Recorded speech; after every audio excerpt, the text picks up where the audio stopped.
Good afternoon, and thank you for joining us for this podcast, Theory by Afikra and Community Jameel, that will be looking at pastoralism and food security in Eastern Africa and the MENA region. So before starting the conversation, I'd like to introduce you to each other. Dr. Guyo Roba, you're the head of the Jameel Observatory for Food Security Early Action that is based in Kenya, more specifically at Eluri campus. The Jameel Observatory leverages data and traditional knowledge to strengthen early warning systems so that communities in Eastern Africa can prepare and overcome climate-related food security challenges. Professor Rami Zurayk, you're a professor at the American University of Beirut, an expert on food security in the MENA region, and also a distinguished member of the advisory committee that's currently building the Jameel Index for food trade and vulnerability. In terms of challenges, do we see the same weather shocks in Eastern Africa and the Arab region? And if not, how do they differ? And also, how do they differ in terms of impact on food systems in both regions? By definition, they all exist in low input system. Basically, it means that quite a number of pastoral groups, whether in North Africa, in Central Africa, in West Africa, East Africa, they all somehow are found in dryland area. And because of that, these are common shocks that connects both, which basically in our case largely is the drought. I can see the parallels in the region. However, one needs to factor in the dynamics of the changes, the transformations of pastoralism in the region in order to understand what makes pastoralism less resilient and more exposed to climate shocks than ever before. That's an important, because our region is a region in which droughts are intermittent. What climate change is going to do, is going to make those droughts more frequent and more pronounced. Pastoralism, mobility in pastoralism is essentially one way in which people used to address those droughts. Now, this delicate balance has been destroyed over the years by many changes. So the first big change was the creation of the nation state. That's, the creation of boundaries which have compressed the areas of movement. And movement is absolutely, critical to people who practice mobile pastoralism, especially in low rainfall areas. The second issue is the intensification of pastoralism connected to two things. One, the change in diets and the increased demand on meat and meat products. And the second one is the availability of capital that needs to expand, and it needed to expand somewhere. Yeah, I think very true. I think in our region, increasingly, because I come from pastoral community in the northern Kenya, as you said, I think historically the drought has been a huge part of pastoral systems, and mobility is one way of escaping any episodic, whether it's disease, whether it's a drought, and etc. And this is the common thread that run between pastoral systems. But I think increasingly over the last couple of years, because on average, if you look at a typical practical case of a pastoral household, it takes almost an average of 5 years to bounce back from very intensive drought to where you were before. As you said, it grows and then it crashes. It grows and crashes. So for you to bounce back, it takes you an average of like 5 years. So when you have back-to-back drought that don't give you that luxury, then a number of households goes into destitution. In our region, I think fundamentally, I think there's no question about whether pastoralism is an important part of our food system. It is, because if you can just come to Kenya as an example, I think 85 to 90% of the meat consumed within urban center and outside urban centers contributed by pastoral systems. And just taking a casual look at the central markets here in Nairobi will tell you how many trucks make its way from 600 kilometer, 700 kilometer far-flung areas into the center. Absolutely, absolutely, absolutely, Guyo. Thank you very much for making that point about the integration of pastoralism, the historical integration of pastoralism in the ecosystem of the steppe areas of the Badia. The way, you know, over more than 10,000 years, pastoralists, mobile pastoralists, have shaped the ecosystem of these regions. There is no food system that is standing of its own right and that is self-serving. Food systems serve humans. A food system can be sustainable, equitable, resilient. This is how we want it to be.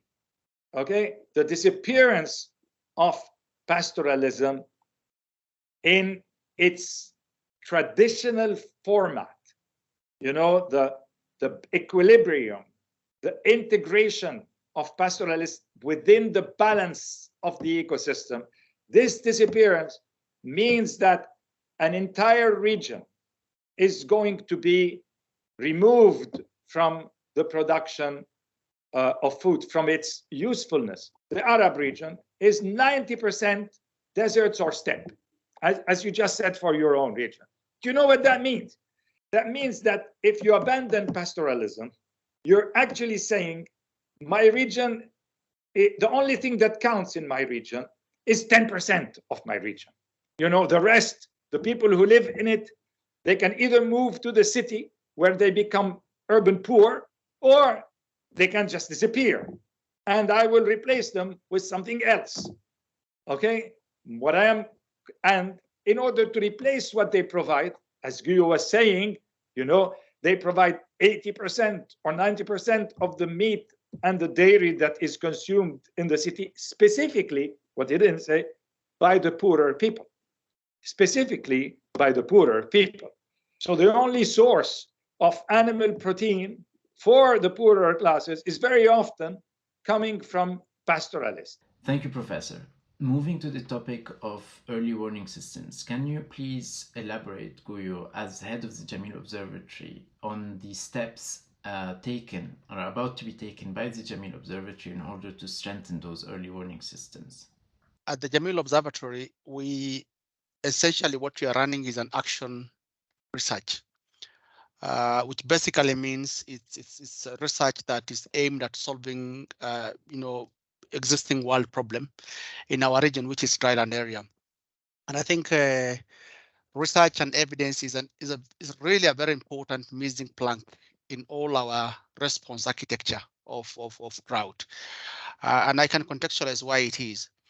For the last 50 years, our response strategy in the region is very reactive and is very much centered on humanitarian support. Every time, I think, for those who are outside the region, you always see appeal for Somalia, appeal for Horn of Africa at the height of the emergency. And these appeals are very expensive appeals, largely unmet.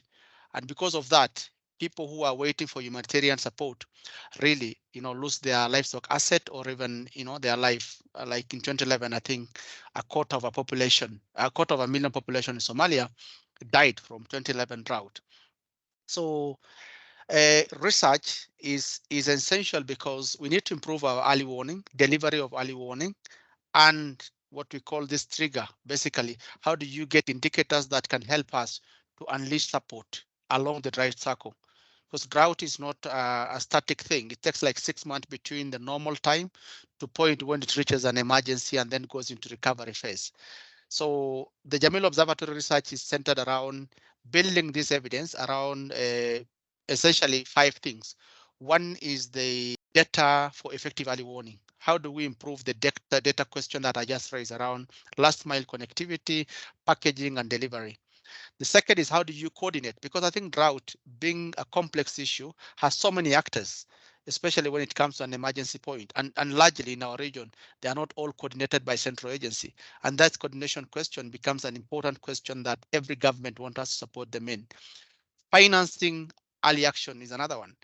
We have early warning, which is not by much by early action, which is not much by structured financing. We don't have multi-year layered structured financing. So the third question that we're working on is on this financing question, and how do you make sure that we translate early warning, improve the system and mechanism of delivery to make sure that financing is there to help, responding to drought. Of course, the third is this question around building data, socioeconomic data, bringing a volume of socioeconomic data from, ILRI, Earth observation capability from Edinburgh University and others to build trust in data. The most effective response happen at the local level by the community of the local or the local agencies. But then those people are not well resourced or financed to respond in time. And that compounds the problem. So our last question, which is the fifth question, is how do you actually connect this dot and bring the local level effectiveness and urgency to respond to this drought? So, and this now entirely explain the importance of evidence around these 5 questions. And lastly, I think as much as the early warning system have really improved, we are not matching with the capacity of those who are responding. I really don't have much to say about early warning system. Firstly, and most importantly, because Guyo has really covered it very thoroughly. However, in our region, there is another issue that's extremely important, that is for which climate change is a threat multiplier. You probably know that the region here, especially the more desertic part of the region, is an arena for wars. You just need to look at Iraq, at Syria, at Palestine today to see the interaction that exists between conflict, food, and pastoralism. The Sinai, for example, is an area that was used traditionally by Bedouins, so the dwellers of the Badia, and the operations over the past 50 years, in addition to what we're seeing today, is something that is destroying the life of pastoralists way more than any other human-made threat can do. What is the role of education and capacity building when it comes to protecting a pastoralist and strengthening early warning systems? I think nobody's capturing drought issue as an important part of the disaster. We deal with a number of other disasters, but then each universities are interested in how do you bring this conversation around anticipatory action, around early warning into their curriculum, university curriculum, and that is a very good opportunity for us, because if we work on ready to go curriculum, then the change through the university become essential. And lastly, I think that we're looking at is possibility of having the next change agents within the region by bringing, junior fellows to the observatory who rotate within the system through our partners in policy, through our partners in local level research and others, and run maybe for a period of 1 year, structured fellowship that help bring people from the government who are the next leaders in the next 10, 15 years at the forefront of responding to drought. And I think combination of all that means a better prepared capacity to understand, to frame, and to resource drought responses. For a long time ago, our knowledge of pastoralism has gone away, slowly eroding, remaining in the minds and the indigenous knowledge of a few people who live in squalor and misery and on the margins of the region. However, this was not always the case.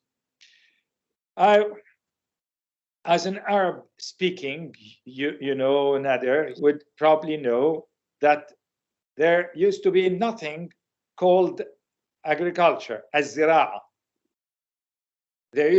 We use 2 terms. We call al-filaha, which is plowing the land, and al-ra'i, which is pastoralism. These are the 2 branches of food production. The branch called agriculture, az-zira'a, only refers, and look at how much it is embedded in our psyche and in the way we teach. Zara'a yazra'u means to seed, to put a seed or a tree.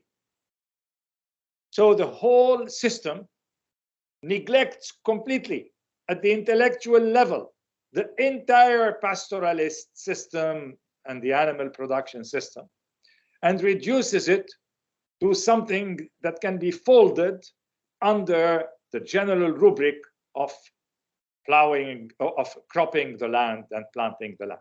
And I think this is a very, important signal that we need to give to the generations that come.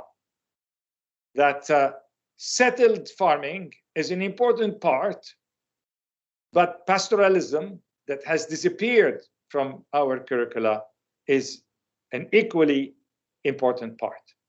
Guyo, do you have any recommendations for policymakers at COP from your side, particularly more specifically on food system transformation and food security? But I think since early warning investment have been increasing over the years, I think there's a need to call for more push on investment in capacity for people who are using early warning, so that the two will going to match each other, because currently one is few steps behind the other. You have your early warning, you have no capacity for early action, you have no financing for early action. And I think these two areas should form a very substantive, request within COP for further investment, especially in responding to shocks of the magnitude that we have dealt with in the last, 2 years in the Horn of Africa. Thank you, Guyo. Professor, any recommendations from your side or any final thoughts? Well, as a wrap up, I would say that this focus on pastoralism is extremely welcome and very timely, but that we will constantly need to separate the mobile pastoralism carried out by people whose livelihood is fragile, with pastoralism, or a new model of pastoralism that involves heavy equipment and large-scale investment that is based on the import of feed and hand feeding, and that overlaps with settled farming in ways that creates conflicts, essentially due to the capitalization of both parts. I am calling on policy makers and policy advisors to educate themselves and the policymaker, but also because in a lot of situations, there are conflicting interests between the people who are, or what should be conflicting interests between decision makers and investors. Decision makers should be working for the benefit of everyone, but very often you find that their comprehension, not to say their individual benefit, comes first before the marginalized people who are never seen. I'd like to thank you both. That was a very interesting discussion.